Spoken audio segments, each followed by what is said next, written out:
Hi there! You're watching the Gardens and Graveyards channel. Today Spencer and I are going to plant hellebores. So we've been to a few different nurseries over the last couple of weeks and we picked up several hellebores. We have 9 different hellebores, 8 varieties to plant today, and some Helen von Stein lamb's ear as well. Okay. Most of them are going to go in the bed behind us in the backyard, where we have several hellebores already. And we're kind of doing a whole bed of hellebores and cyclamen. Yeah, it has deciduous shrubs and trees in it now, so it gets morning and afternoon dappled light through the winter, and then in the summertime it's in full shade, which is exactly what hellebores want. If they're in full sun in the summertime, their leaves burn. So, and then the other 3, we're going to put one in the Moon Garden, one in the Privet Grove, and one down in the Mermaid Garden. So we'll show you each one as we go. We're just going to throw plant tone in the hole with each one of the plants. And we won't be watering them in because this is our only sunny day for at least a week. At least. And it's been sunny for the last 2 days, which has been really nice, but we've been really busy, so we haven't been able to get in the garden. So we're really excited to be able to do that today and take advantage of at least one sunny day. Yeah, right. Exactly. I think that's it. Yeah. Let's just get started. I'll turn the camera around and show you the ones that are going to go in the hellebore garden now.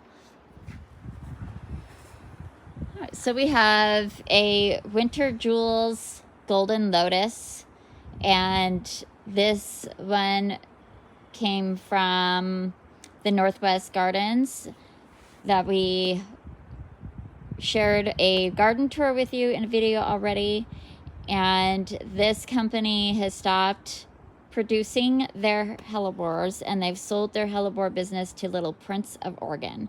So you'll still be able to get your hands on Winter Jewels, but you have to go to Little Prince.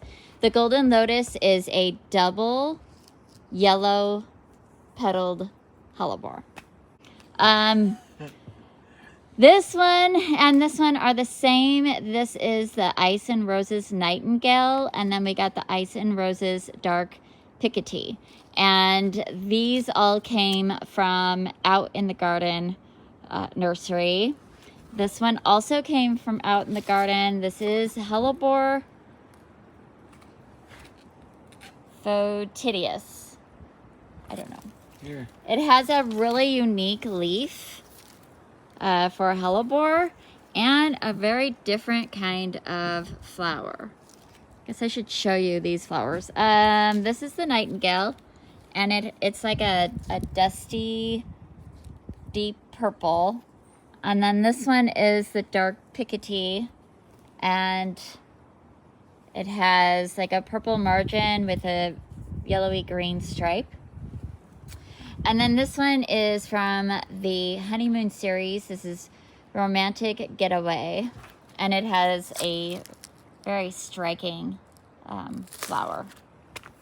All right, let's go put them down in that bed.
Right.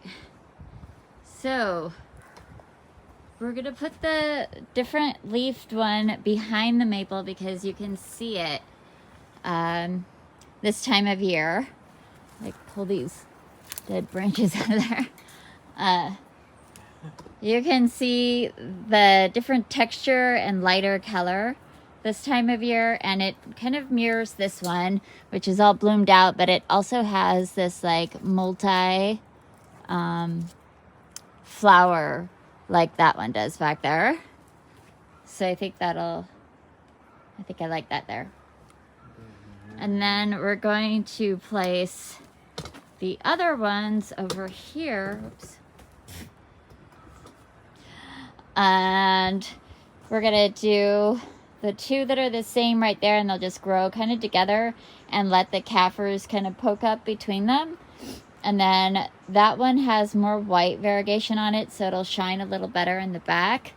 And then we'll put the yellow one here and the white and purple one there.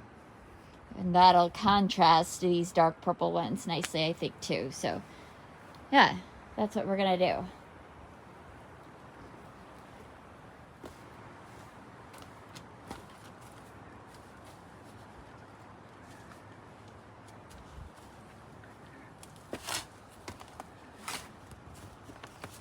We could have raked out. Yeah, okay. We got it. Glad I didn't bury that cord. Well, and technically I should... Huh? Technically I should be removing all of the leaves. Yeah. Well, I might do that after we're done planting. Right. I'm glad I didn't bury that cord. Yes. Dad.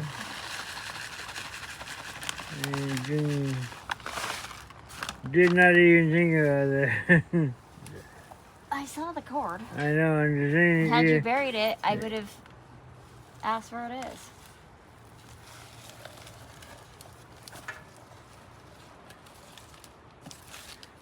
No, this is when I should have the...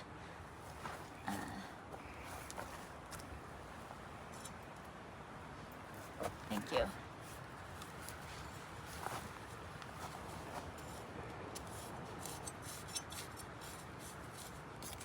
What's up, wormies? Yeah, there's lots of worms.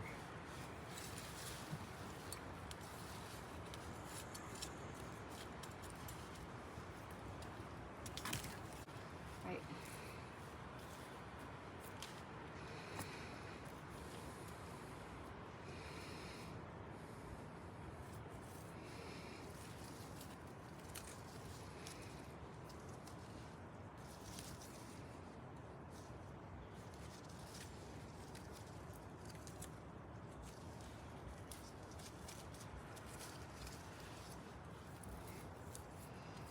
This thing is strange.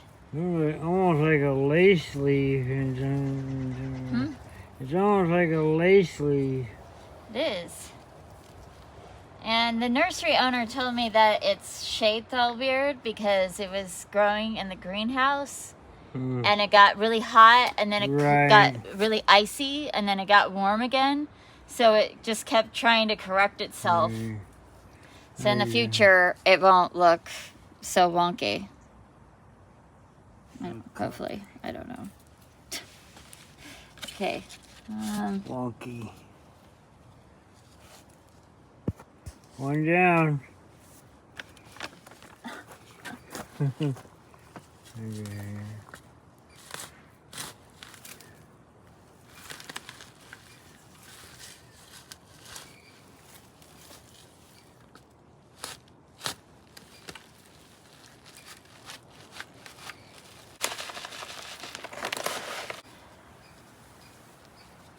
Yeah.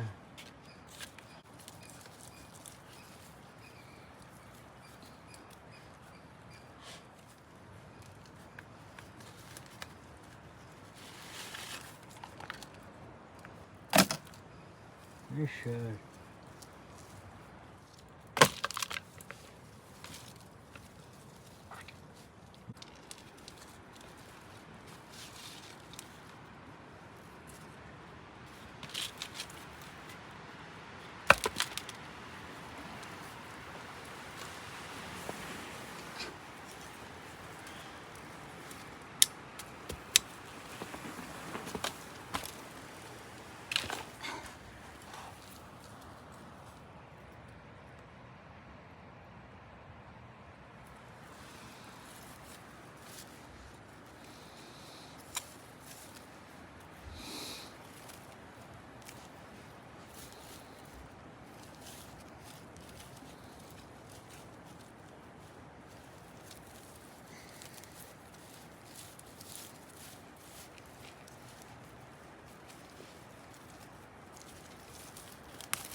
There's also just like grass in here, which hides in this type of plant.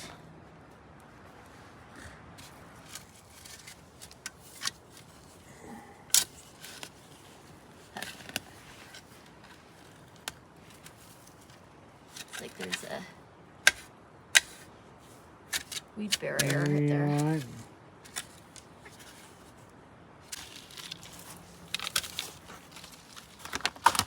Thank you.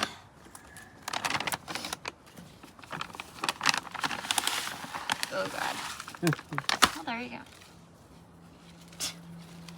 Oh. Laura, eat your heart out. Jeez. Laura, eat your heart Who's out. in there?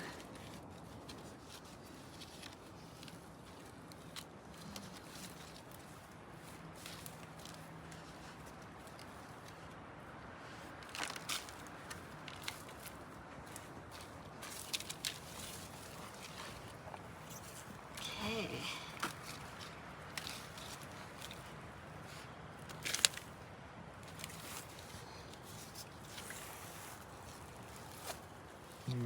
Look at your face.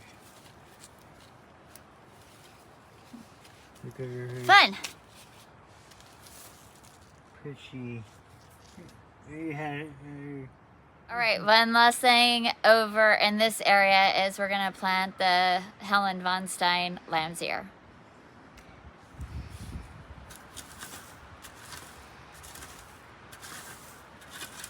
The biggest difference between the Helen von Stein and the regular is just that it has a bigger leaf.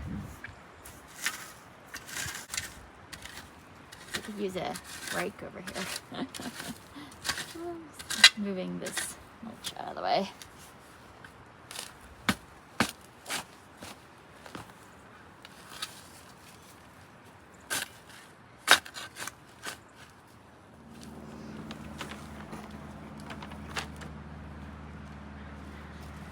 So I already have lamb's ear in my garden and it blooms really well, but I was just reading this tag and it says these don't bloom very regularly, which is fine. I'm really curious to see the difference between these. This is like winter damage. These and the regular kind.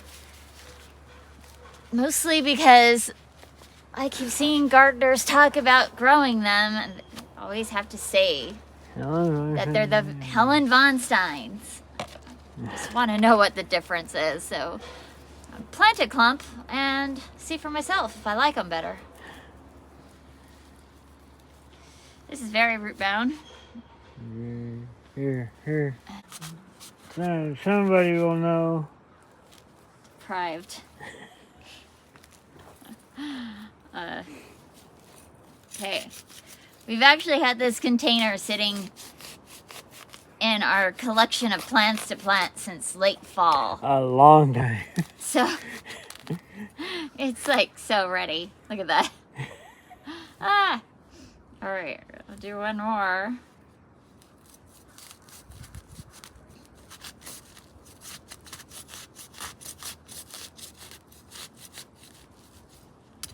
Okay.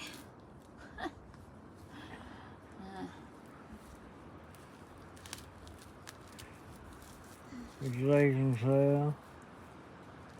Hmm? Do you think you'll need soil? No. These plants are super hardy. They're drought tolerant. They don't love fertilizer. Take sun or shade. Not very picky plants. Oh. Let's see.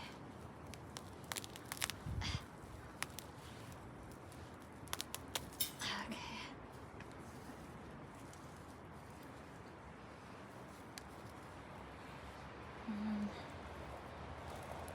Alright, this one's getting leggy, so I'm just gonna... Well, let's see if I could get it in there. Okay, so... I got some roots. That's good. Okay.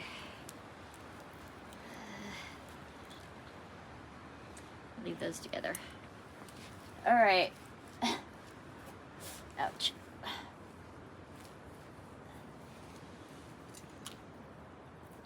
Oh, we don't need all this. Which are damaged ones. Gross.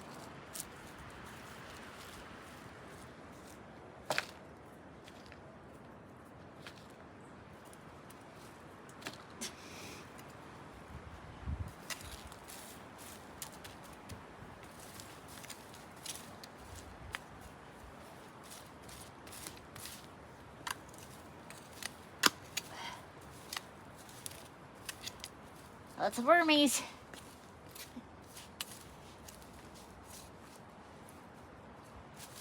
Let's use some of this bark is fine. Probably like it.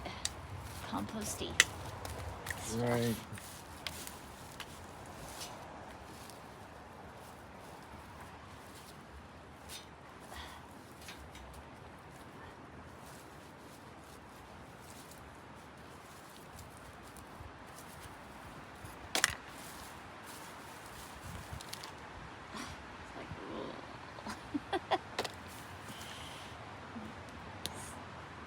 Raspberry.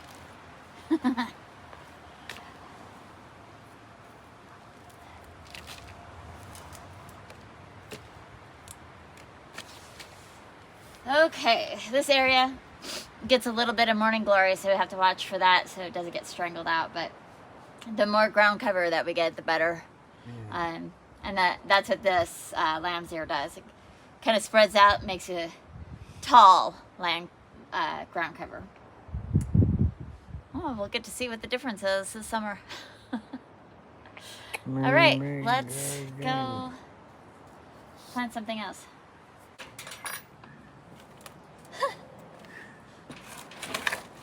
Girls got skills.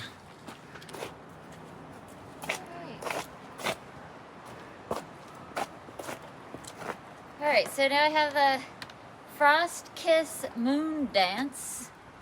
It's a white hellebore, has a little bit of a blush on its top. And now I gotta just decide where I'm gonna plant it. I was kind of thinking here. So we have a hosta right here and a hosta back there. And this little bit of a variegation on its veining will show off in the shade once this lilac is all leafed out.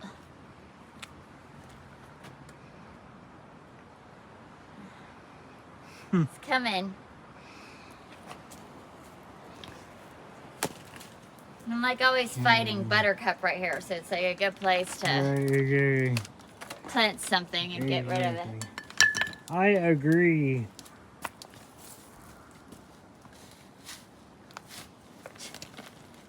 Super easy. That's all buttercup.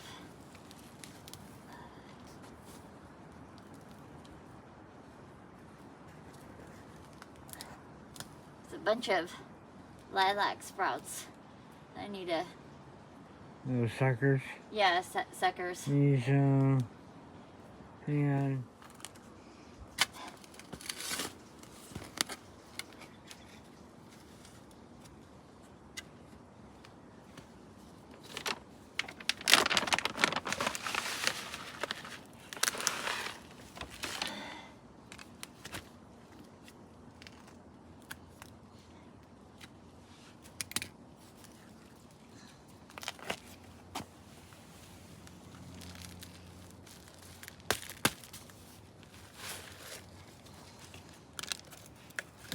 That's gonna be pretty there.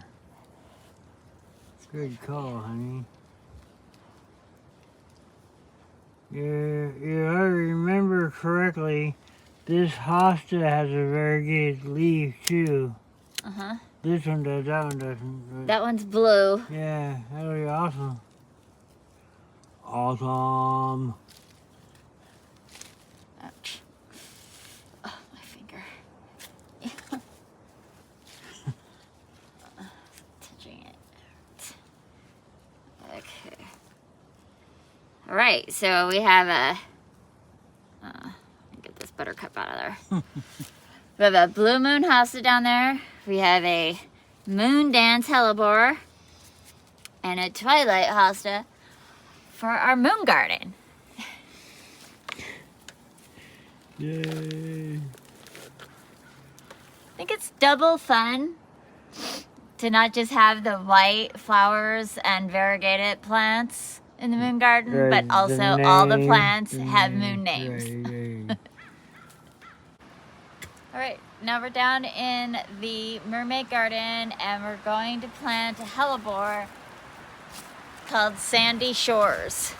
It's got this really pretty pink and coral and yellowy, I don't know, it's really unique looking, so it's fun.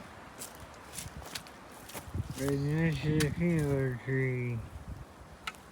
This is our peanut butter tree, or what is it called? Mexican hydrangea.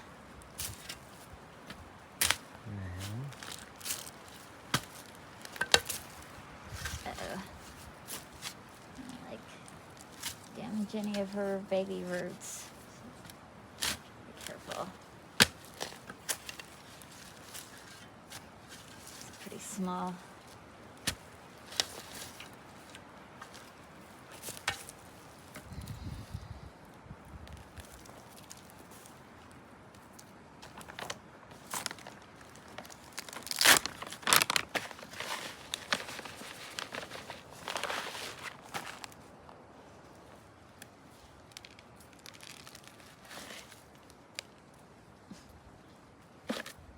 Okay.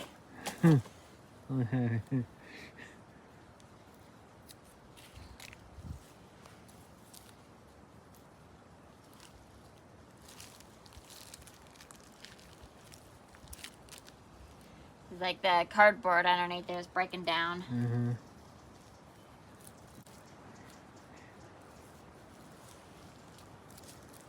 Get a new layer of compost on here this year. Yeah, battery, definitely.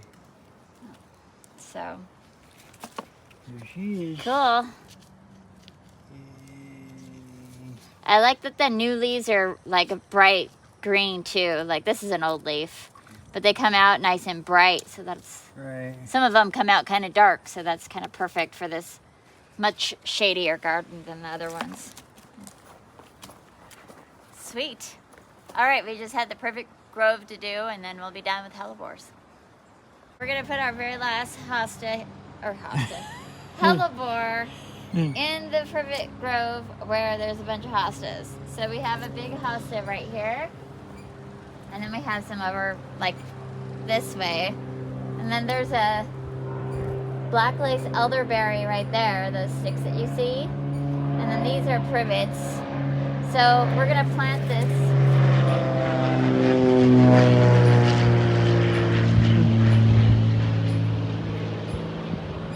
Wow. Wow. Okay. Sorry. We're gonna plant this hellebore right in here, and I think with this white cup, look at that, it's so pretty. You can get enough on there? Huh? You can get enough? I know there's shady plants. Are you gonna get enough on there? Yeah, they want full shade Okay, hold on. to part sun. This This says less than 4 hours of daily sun. So it'll just get dappled shade there, or dappled sun a little bit in the late afternoon in the winter time, and it'll be in full sun, full shade all summer, which is exactly what I want. Okay, let's go ahead and dig this hole. Wheels are starting to come off.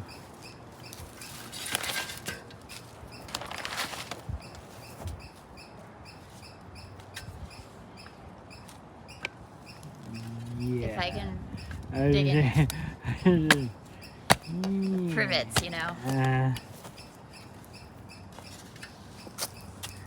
can't see any.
It's got lots of little sprouts on it. See that?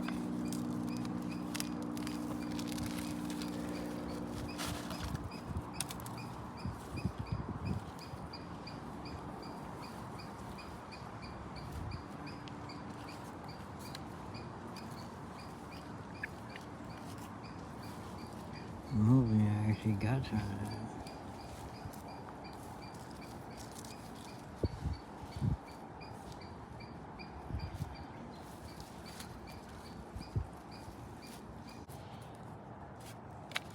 Alright, nice. It's pretty, hey? That's a cool touch of color there. Huh? There's a nice little touch of color back there. Yeah, it will be because we don't really have color in here. We just have a lot of different textures with the different hostas. Yeah. So it'll be nice to have a pop of color.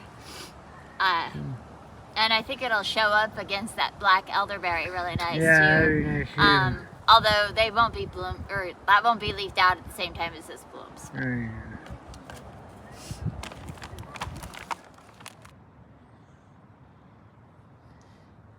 So when that double petaled blooming hellebore is done blooming, I'm going to divide it and put it on the other side of the entry to this privet garden. So it'll have a white one there and a matching one right about here. And then it'll go into the shade, more deeper shade with the hostas and the other hellebore. But I want to wait until it's done blooming because this thing blooms, this one in particular blooms for months. Like it probably stops in May. By far the most prolific bloomer we have. It's our absolute favorite one. So I'm excited to divide it. It's big enough to do that. So we'll keep letting it spread. But I'm going to go cut the leaves off the hellebore in the back.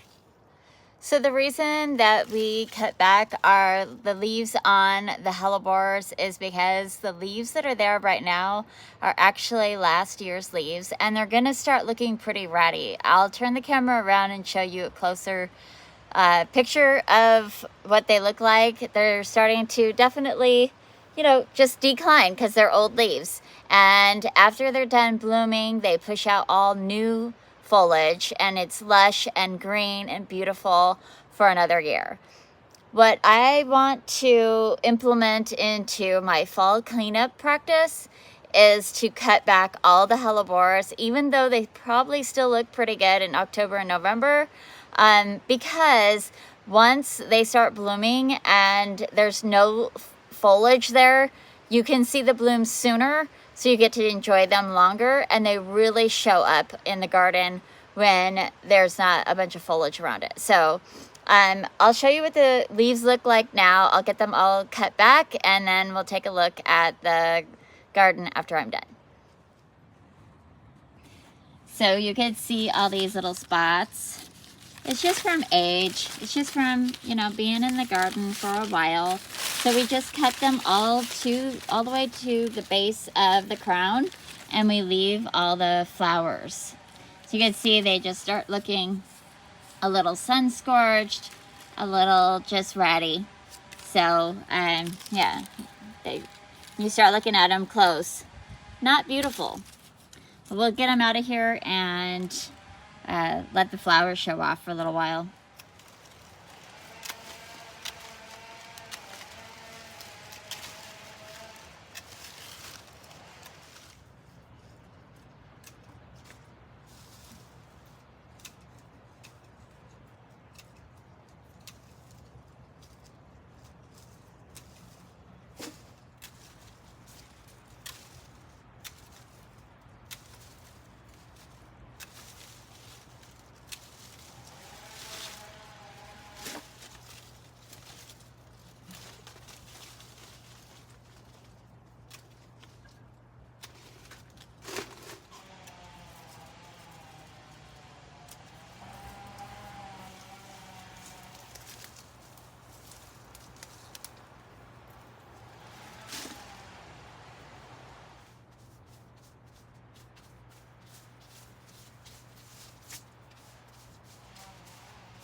Alright, so I cut all the leaves out of the hellebore, and while I was in that bed, I went ahead and did a little weeding. I trimmed up the maple just a tiny bit. She didn't need much. Just checked for any crossing branches and anything that would be like eye pokers in the walkway. And then I cut back our butterfly bush because I had time and it's light and it's a beautiful day. The temperature is perfect. I love days like this where I have no other obligations other than just being in the garden, and it's the perfect temperature. It's not hot, it's not cold, it's not windy, it's not raining. It's just perfect. And I went ahead and cleaned up a couple of pots and raked everything out, so this side of the garden is completely ready for spring, which I'm so excited about. So starting over on the east end of this garden, we didn't do much. I just did a little bit of weeding. There's always like little bits of grass growing in this crocosmia, so I just cleaned that up, and it likes to come over onto this edge of the fence, so I just cleared that out. The butterfly bush got cut back to its first really good leaf that's coming out, you could see. And then this is where we planted some of our hellebores this morning.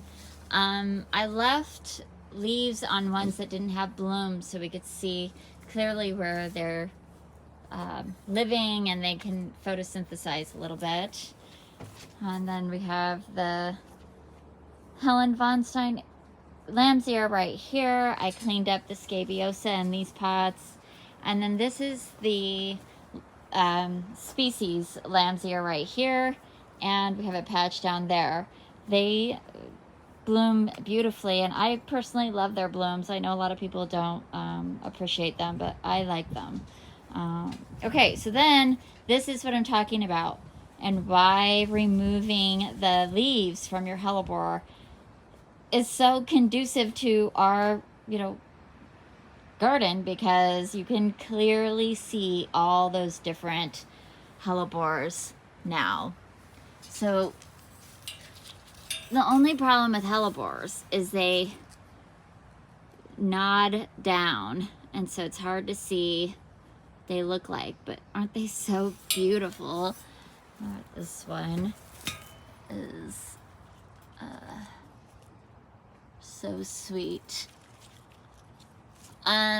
And then the other thing I wanted to point out is you could see little tiny leaves here and there, and that is where they have started to naturalize. I missed a big one. Oops. So I left those leaves so I could see where they're starting to sort of spread. And over here we have snowdrops coming up in this bed, so those will start blooming soon, I hope. They seem to be a little behind from other gardens, but they did really well last spring, so I'm sure they'll be fine. I also trimmed up this Pittosporum a little bit, and these snapdragons that we grew from seed last year, it almost looks like they're ready to bloom again. But I cleaned up all the dead wonky pieces. So, here's a different one. Just see the different colors, they're so pretty. And show you the inside of this good sized clump in here. Oh, they're so beautiful. So I think these three right here are the same, and I don't know if they got, I think they were here and naturalized. I know this one was already here when I moved in, and there was one over there, so it's probably those pinky purple ones. So yeah, and then that's the one we planted today. That's one that we moved last year. And then I did leave the leaves on that one just so I remembered that that's a variegated one, but you could see new leaves at the base. So as soon as those kind of get bigger, I'll probably cut those stalks down. All right, that really is gonna do it for today. I hope you enjoyed it, and I hope you're celebrating your life, and we'll see you in the next video. Bye.